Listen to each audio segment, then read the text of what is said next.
Dear students, अस्सलाम वालेकुम। Last video में हमने डिस्कशन की थी क्लास 11 के मैथमेटिक्स के चैप्टर नंबर 5 पार्शियल फ्रैक्शंस पर।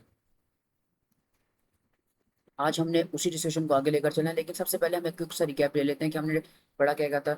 हमने सबसे पहले ये चीज़ देखी थी कि हम कैसे दो रैशनल फ्रैक्शंस को ऐड करते हैं और हम एक सिंगल रैशनल फ्रैक्शन बना देते हैं। ठीक है, और हमने वहाँ से ये चीज़ पढ़ी थी कि अगर मैं दो रैशनल फ्रैक्शन को ऐड करके एक सिंगल फ्रैक्शन बना रहा हूँ, ठीक है, ये तो मैं पहले सीख चुका हूँ। लेकिन अगर मैं इस प्रोसेस को रिवर्स में लेकर आ रहा हूँ, यानी कि मेरे पास एक सिंगल रैशनल फ्रैक्शन गिवन है, मैं यहाँ से इसको ब्रेक डाउन कर रहा हूँ पार्शियल फ्रैक्शंस में। तो बेसिकली यही सब कुछ जो है मैंने इस चैप्टर के अंदर पढ़ना। फिर हमने देखा था कंडीशनल इक्वेशन। कंडीशनल इक्वेशन क्या थी? कि an equation in which two algebraic expressions are equal only for particular values of variable.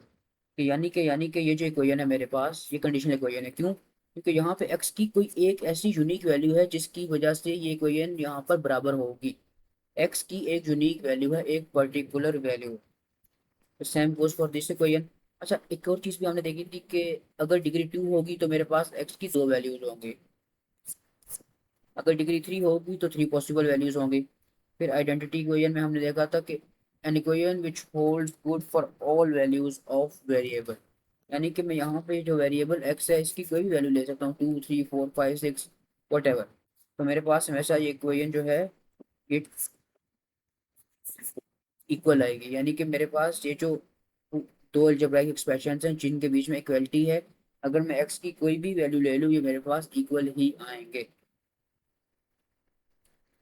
Next है रैशनल फ्रैक्शंस का, हमने देखा था उसमें हमारे पास दो टाइप्स थी, एक प्रॉपर रैशनल फ्रैक्शन और एक इम्प्रॉपर। अच्छा, प्रॉपर में हमने देखा था कि अगर मेरे पास न्यूमरेटर की degree is less than the degree of denominator then it is a proper rational fraction, and if the degree of numerator is equal to और greater than degree of denominator, तो हमारे पास ये बना था इम्प्रॉपर रैशनल फ्रैक्शन। फिर हमने देख लिया था कि हम इम्प्रॉपर रैशनल फ्रैक्शंस को रिड्यूस कैसे करते हैं into a polynomial and proper rational fraction.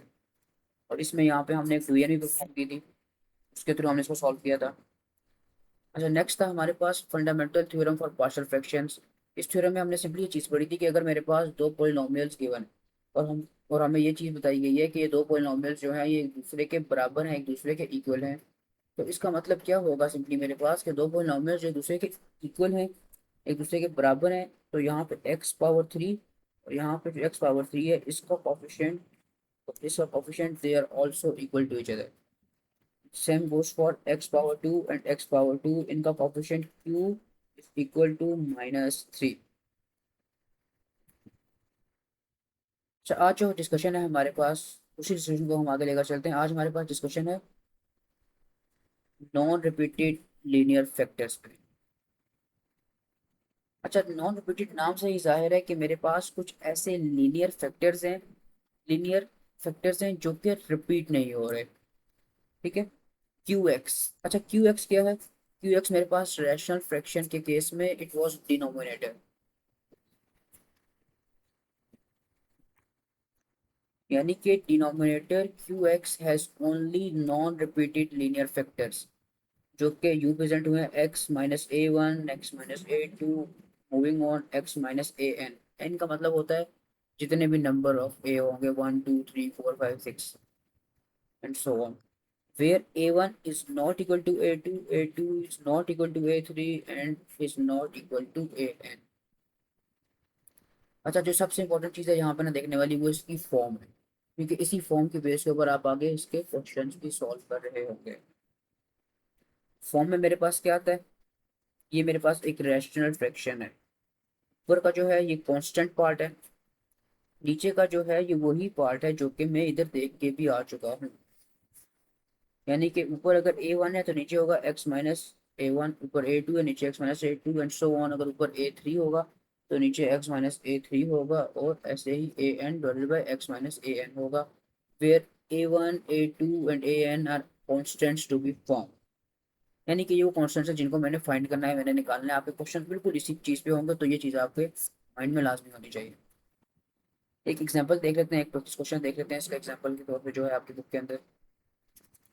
कहता है कि रिजॉल्व करें 7x + 25 divided by x + 3 into x +4 इसकी पार्शियल फ्रैक्शन बनाए। ठीक है, इसकी पार्शियल फ्रैक्शन उसने हमें बनाने को दिए। अच्छा, हम पहले हम किस तरह से इसको ब्रेक डाउन करें, बिल्कुल इस तरह से जैसे यहाँ पे गिवन है हमारे पास। हमने ये लिया, हमने ये लिया, ऐसे बनाया, ऐसे बनाया और ऊपर एक कांस्टेंट रख दिया। ठीक है, हमने इसको ब्रेक डाउन कर दिया बिल्कुल इस फॉर्म में जो कि हमें यहाँ पे बताई गई थी। अब मल्टीप्लाई कर दिया बोथ साइड्स बाय एलसीएम। दोनों साइड्स को एलसीएम से मल्टीप्लाई करने से होगा क्या, बेसिकली वन वन देख भी लेते हैं करके मल्टीप्लाई। अच्छा, सबसे पहले इसको मल्टीप्लाई अगर करूंगा मैं इसके एलसीएम से, तो x+3 x+4 जो है x+3 x+4 से कट हो जाएगा, सिंपली ये रह जाएगा मेरे पास। अच्छा नेक्स्ट, इसको अगर मल्टीप्लाई करूंगा एलसीएम से, x+3 से कैंसिल हो जाएगा, कट हो जाएगा, a मल्टीप्लाई बाई x+4 रह जाएगा। अब नेक्स्ट अगर इसको मल्टीप्लाई करूँ तो x+4 से कैंसिल हो जाएगा, तो रह जाएगा b × x+3। अच्छा, फिर फर्दर इसको सॉल्व करेंगे। अच्छा, ये चीज़ देख रही है, ये क्या है यहाँ पे हमारे पास, जल्दी से ऊपर इसको क्विकली इस कंसेप्ट को देख लेते हैं, कहाँ पे हमने पढ़ा था। ये यहाँ पे आपने कॉन्सेप्ट पढ़ा था, fundamental theorem for partial fractions, जो कि हमें कहता था कि अगर ये पोलिनोमियल है इक्वल टू दिस पोलिनोमियल, तो इट मीन्स के x⁻3 x⁻3 इसका coefficient p is equal to 2, x⁻2 इसका coefficient q is equal to -3। बिल्कुल उसी तरह से हमने यहाँ पे नीचे भी एक ऐसी बना दी इक्वेशन, और यहाँ से हमने कहा equating coefficients using fundamental theorem for partial fractions. अच्छा, इसको करने से हुआ क्या कि x और x मेरे पास बराबर आ गए, तो इसका coefficient 7 is equal to a+b, क्या यूं ही है, और उसके अलावा constant is equal to constant. ये इक्वेशन नंबर 1 और ये इक्वेशन नंबर 2 हमने ले ली। अच्छा, आप इक्वेशन को सॉल्व करना है, देखें आपकी बुक में तो एक तरीके से सॉल्व हुआ है, आप इसको किसी भी और तरीके से सॉल्व कर सकते हैं। एक दफ़ा तो मैं वो तरीका डिस्कस करूँ जो कि आपकी बुक में गिवन है, फिर उसके बाद मैं आपको किसी और तरीके से भी सॉल्व करके इसको बता दूंगा, जस्ट आपके कॉन्सेप्ट की क्लैरिटी के लिए, कि जरूरी नहीं है कि इक्वेशन एक ही तरह से सॉल्व होगी। अच्छा, बुक में क्या है, बुक में वो कहता है कि अच्छा, बेसिक कॉन्सेप्ट सेम ही रहता है कि हम किसी एक कांस्टेंट को डिसॉल्व करेंगे, यहाँ पे या तो ए को एलिमिनेट करेंगे या बी को एलिमिनेट करेंगे। तो बुक में जो तरीका है उसमें उसने क्या किया है, सिंपली उसने बी को एलिमिनेट करने की कोशिश की है। कैसे एलिमिनेट करने की कोशिश की है, वो कहता है कि मल्टीप्लाई करो फर्स्ट इक्वेशन बाय 3। सर, इसको मल्टीप्लाई करने से क्या होगा मेरे पास, देखें अगर मैं इसको 3 से मल्टीप्लाई करता हूँ ना, तो मैं देख रहा हूँ कि मेरी इक्वेशन नंबर 2 में भी 3b है, तो जब इनको आपस में सब्ट्रैक्ट करूंगा तो मेरे पास बी यहाँ से कैंसिल आउट हो जाएगा। जैसा कि मैंने आपको पहले ही बोला है कि वो बी को कैंसिल कर रहा है, आपकी बुक में जो तरीका यूज कर रहा है। अच्छा, कैंसिल वो ए को भी कर सकता था, लेकिन बुक में ऑब्वियसली एक तरीका यूज हुआ है, तो उसने मल्टीप्लाई किया 3 को by this whole equation number 1, 3a + 3b = 21। अच्छा, सब्ट्रैक्ट कर दिया, फिर नेक्स्ट स्टेप में उसने फॉर्म था इक्वेशन नंबर 2। सब्ट्रैक्शन कैसे होती है इक्वेशन की, इक्वेशन की सब्ट्रैक्शन हमेशा ऐसे होती है कि मैं लेफ्ट हैंड साइड को लेफ्ट हैंड साइड से माइनस करता हूँ और राइट हैंड साइड को राइट हैंड साइड से माइनस कर देता हूँ। तो यहाँ पे कंफ्यूज नहीं होना, ये एक ही स्टेप है पूरा। इसको सॉल्व किया तो मेरे पास a सिंपली इक्वल टू 4 आ गया। फिर a जब इक्वल टू 4 आ गया, तो इसने कहा कि हम इस चीज़ को जो a इक्वल टू 4 है, ये नंबर 1 में पुट करते हैं, उससे क्या होगा, मेरे पास b आ जाएगा। सर, क्या इसको कोई नंबर 2 में नहीं पुट कर सकते, जी हाँ बिल्कुल कर सकते थे, हम कर भी लेते हैं कि मैं अगर 4a यहाँ पे मेरे पास आया था इज इक्वल टू 4, तो मेरे पास 3b इक्वल टू 25, ये ऐसे आ गया। तो 3b इस साइड रह गया, और 25 -4 × 4 = 16, ये रह गया 3b is equal to 9 and b is equal to 3। तो मेरे पास दोबारा से b इज इक्वल टू 3 आ गया। फिर उसके बाद सिंपली क्या किया कि ये जो हमने यहाँ पे बनाई हुई थी एक, बेसिकली इसकी पार्शियल फ्रैक्शंस बनाई हुई थी हमने, तो यहाँ पे हमने, क्योंकि हमने ए का कांस्टेंट और बी का कांस्टेंट फाइंड करना था, तो हमने ए और बी फाइंड कर लिया, तो यहाँ पे सिंपली वो कांस्टेंट्स लिख दिए। अच्छा सर, कोई और तरीका भी हो सकता था हम जिससे इसको निकाल सकते थे? जी हाँ बिल्कुल, एक और तरीका भी हो सकता था जहाँ से हम निकाल सकते थे, क्योंकि हमने इक्वेशन को सॉल्व करना था। हम इन इक्वेशन को एक और तरीके से भी सॉल्व कर सकते थे। वो क्या तरीका है, एक देख लेते हैं हम तरीका इसका भी। अगर मैं सिंपली कह दूं कि मेरे पास इक्वेशन नंबर 1 से मैं ये चीज़ अखज़ कर सकता हूँ कि b is equal to 7 - a। ऐसा हो सकता है ना कि मैं इक्वेशन नंबर 1 से ये चीज़ अखज़ कर लूँ कि b is equal to 7 - a, simply मैं a को यहाँ पे ले आऊँ और मैंने कुछ भी नहीं किया। Now put this in equation number 2।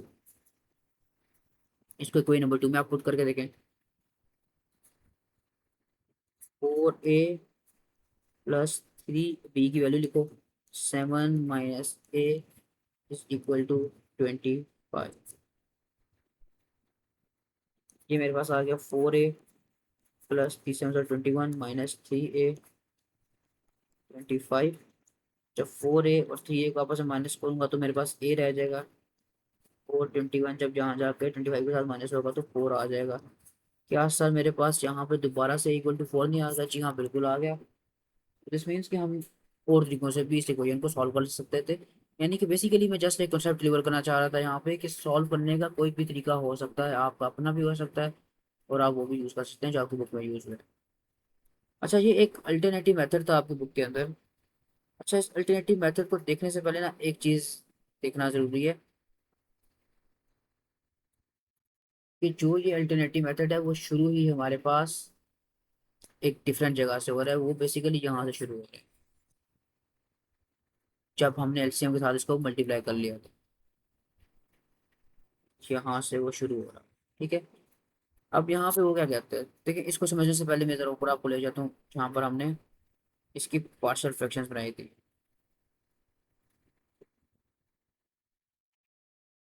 Partial fraction बनाते हुए मैंने कहा था कि a/(x + 3) है। तो उसने सिंपली ये कहा है नीचे कि जब आप यहाँ तक पहुँच गए हैं तो आप यहाँ पे फॉर ए क्या करें, ए निकालने के लिए क्या करें, आप कह दें कि x + 3 इज इक्वल टू 0। इसका मतलब है x = -3। अच्छा, यहाँ पे भी एक और जगह कंफ्यूज नहीं होना नीचे आकर कि जब मैं फॉर ए निकाल रहा हूँ तो मैं जस्ट ये वाला पार्ट पिक करूंगा, और जब मैं फॉर बी निकाल रहा हूँ तो मैं ये और ये वाला पार्ट पिक कर रहा हूँगा। ठीक है, बिल्कुल जैसे कि उसने यहाँ पे किया हुआ है, इसको देख लेते हैं। यहाँ पे उसने x = -3 जो है इसमें और इस पार्ट में लिखा है। ठीक है, यहाँ पे जब उसने x = -3 लिखी तो उसके पास सिंपली a = 4 आ गया। और फिर साथ ही साथ जब उसने b निकालने की कोशिश की और ये दो वाले पार्ट लिया, और b में हमने देखा था डिनोमिनेटर में था b/(x + 4)।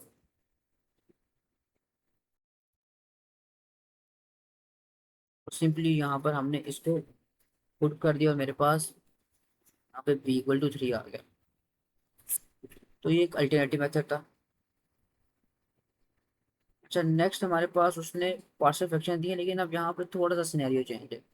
सर सिनेरियो कैसे चेंज है मेरे पास, कि यहाँ पे मेरे पास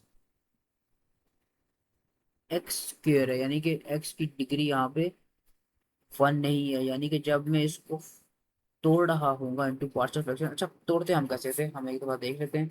हम कहते थे कि यार मैं a/(x - 1) कर लेता हूँ, प्लस b/, ये दूसरा था। लेकिन हमने कहा था कि यार ये तो लीनियर फ्रैक्शन होने चाहिए, यहाँ पे ये लीनियर तो नहीं रही। तो फिर लीनियर बनाने के लिए मैं करूँगा क्या सर? सर लीनियर बनाने के लिए आप इसको फैक्टराइज कर देंगे, जैसा कि यहाँ पे किया गया है। इसको फैक्टराइज करेंगे आप इसको, ये जो मेरे पास चीज़ लीनियर नहीं है इसको फैक्टराइज करूंगा तो इसके फैक्टर्स ये बन जाएंगे। अच्छा, फैक्टराइज करना तो आपको होपफुली आता ही होगा। तो यहाँ पे इसको ऐसे हम फैक्टराइज करेंगे, बल्कि एक दफ़ा देख भी लेते हैं कैसे फैक्टराइज करना है इसको। x² -5x + 6, इसके फैक्टर्स कैसे बनेंगे? x² B sorry minus 2x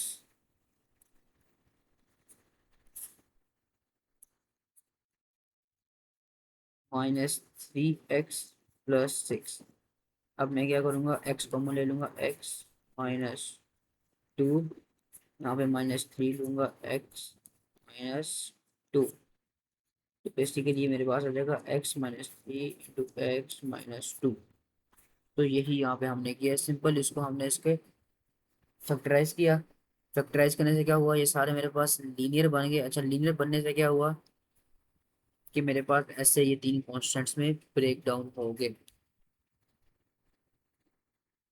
अच्छा, बिल्कुल वही स्टेप हम दोबारा फॉलो कर रहे हैं कि हम इसको इसके एलसीएम से मल्टीप्लाई कर रहे हैं। एलसीएम से हमने इसको मल्टीप्लाई किया यहाँ पर। अच्छा, इधर आपकी बुक में ना डायरेक्टली एक शॉर्टकट मेथड यूज हुआ है, या मे बी मैंने कॉपी करते हुए चीज़ें से कॉपी की है कि शॉर्टकट मेथड डायरेक्ट मैंने कॉपी कर लिया है। तो उसने शॉर्टकट मेथड बनाया यहाँ पे, बिल्कुल मैंने आपको जैसे वो चीज़ बताई थी कि उसने एलसीएम से इसको मल्टीप्लाई किया, और मेरे पास जब ये आया तो उसने शॉर्टकट मेथड यूज़ किया। शॉर्टकट मेथड वो क्या कर रहा था, वो कह रहा था कि अगर फॉर एग्जांपल मैंने सिर्फ ए को निकालना है, तो मैं जाऊँगा देखूंगा कि x-1 था। इट मीन्स कि x मैंने 1 पुट करना है, क्योंकि x-1 = 0, वहाँ से x मेरे पास 1 आ जाएगा फॉर ए। अच्छा, जब फॉर ए यहाँ तक मैंने निकाल लिया, तो मैंने यूज़ कितना हिस्सा करना है अपनी इक्वेशन का, ये तो हर बार यूज़ होगा। राइट साइड के ऊपर सिर्फ इतना सा यूज़ होगा, ये हर बार यूज़ होगा। राइट साइड के ऊपर सिर्फ इतनी सी जगह यूज़ होगी। ठीक है। अब अगर मैं बी यूज कर रहा हूँ, फॉर बी निकाल रहा हूँ, तो x = 2 आ जाएगा। अच्छा, अब यूज कितना हिस्सा करूंगा, अगेन वही कॉन्सेप्ट है मेरे पास कि ये तो हमेशा से यूज होगा, लेकिन यहाँ पे सिर्फ ये इतना सा यूज होगा, क्योंकि देखिए एक्सप्रेशन बी का है ना ये, तो इसलिए मैं इसको इस पार्ट को यूज कर रहा हूँ। अगर मैंने बी निकालना है तो मैं उसी पार्ट का एक्सप्रेशन यूज करूंगा, अगर सी निकालना होगा इसी तरह से, तो मैं यूज भी सी वाला एक्सप्रेशन करूंगा, और ये उसी तरह से आएगा जो कि हमेशा ही आता है। तो सिंपली यहाँ से मेरे पास ए बी सी निकला और इसके आंसर आ गए। अच्छा, आप इसको दूसरी तरह भी सॉल्व कर सकते हैं, जैसा कि हमने यहाँ पे इसको सॉल्व किया था ना, आप बिल्कुल इसको सभी सॉल्व कर सकते हैं। सॉल्व बेसिकली कैसे होगा यहाँ पे कि हमने जब इसको निकाल लिया, तो फिर हम इसकी यहाँ पे इक्वेशंस बना लेंगे, और इक्वेशंस बनाकर फिर हम इसको बिल्कुल उस तरह से सॉल्व कर लेंगे। लेकिन ये होगा कि यहाँ पे शायद इक्वेशन ज़्यादा बन जाए और फिर सॉल्व करने का तरीका अलग होगा। नेक्स्ट मेरे पास इसी में आ जाता है कि देखें, पहले हम जब एग्जाम्पल्स देख रहे थे ना, तो शुरू की हमने दो देखी है। यहाँ पे मेरे पास डिग्री क्या है, न्यूमरेटर की 1 है, और डिनोमिनेटर की डिग्री क्या है, सॉरी न्यूमरेटर की डिग्री 2 है, और नोमिनेटर की डिग्री है 3। यानी कि ये मेरे पास एक प्रॉपर फ्रैक्शन। यहाँ पे क्या हो रहा था कि मेरे पास न्यूमरेटर की डिग्री थी 1, और डिनोमिनेटर की डिग्री थी ये, और ये 2। यानी कि अगेन ये प्रॉपर फ्रैक्शन थी। अब वो तीसरी एग्जांपल में कह रहा है कि अगर मेरे पास फॉर इंस्टेंस इम्प्रॉपर फ्रैक्शन होगी, तो फिर मैं क्या करूँगा। फिर हमारे पास दोबारा से वो चीज़, वो कॉन्सेप्ट ट्रिगर होगा। कौन सा कॉन्सेप्ट, एक दफ़ा वापस जाता हूँ वहाँ पर जहाँ पे मैंने डिस्कस किया था वो कॉन्सेप्ट आपके साथ। यहाँ पे हमने इसको ऐसे करके डिवाइड किया था, और डिवाइड करने से मेरे पास एक ये पार्ट आ गया था और एक ये पार्ट आ गया था। इसमें वो कहता है कि ये वाला जो है वो प्रॉपर फ्रैक्शन का पार्ट है, और ये जो है पोलिनोमियल पार्ट है।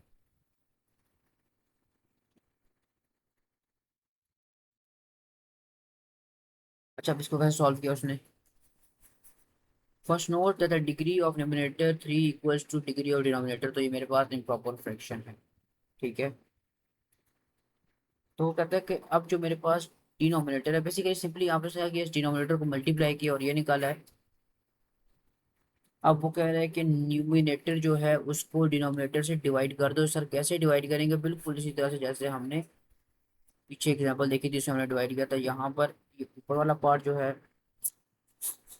ये वाला पार्ट जो है वो यहाँ पे आ जाएगा, ये पार्ट फिर आ जाएगा, और सिंपली हम इसको डिवाइड करेंगे। डिवाइड करने से क्या होगा कि मेरे पास एक आ जाएगा प्रॉपर फ्रैक्शन का पार्ट, और एक मेरे पास आ जाएगा सिंपली एक पॉलिनॉमियल पार्ट। अच्छा, प्रॉपर फ्रैक्शन का पार्ट आ जाएगा और एक पॉलिनॉमियल पार्ट आ जाएगा मेरे पास।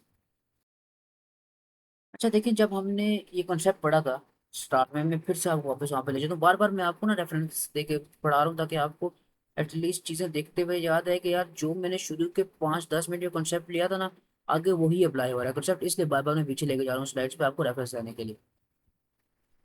देखिए अब मेरे पास यहाँ पे एक पोलिनोमियल पार्ट है और एक प्रॉपर फ्रैक्शन का पार्ट है।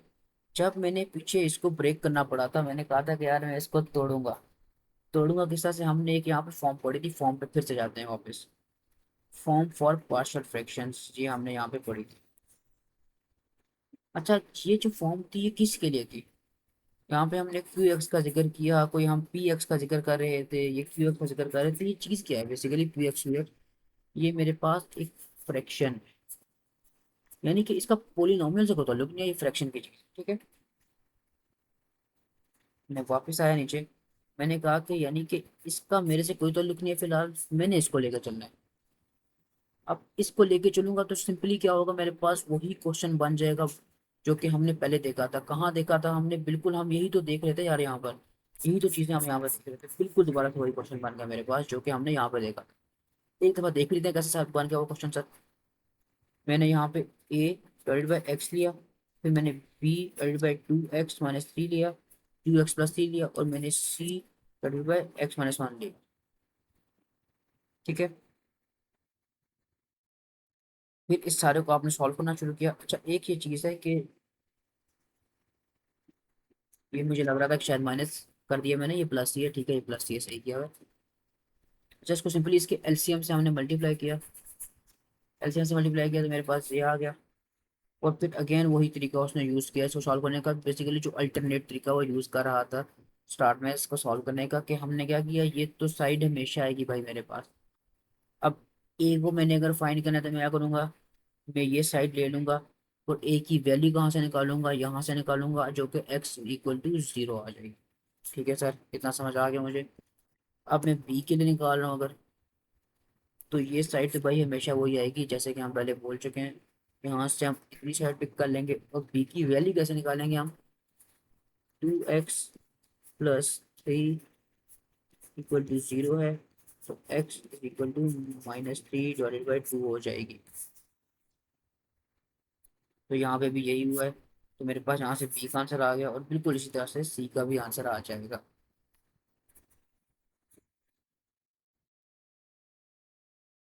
होपफुली आपको यहाँ तक चीज़ें समझ आ गई होंगी। आज हमने पढ़ा था नॉन रिपीटेड लीनियर फैक्टर्स, ठीक है, ये सारी डिस्कशन थी हमारी नॉन रिपीटेड लीनियर फैक्टर्स पे। नेक्स्ट हम वीडियो में पढ़ेंगे रिपीटेड लीनियर फैक्टर्स। होपफुली ये चीज़ें यहाँ तक आपको समझ आ गई होंगी। That's all for today, thank you so much.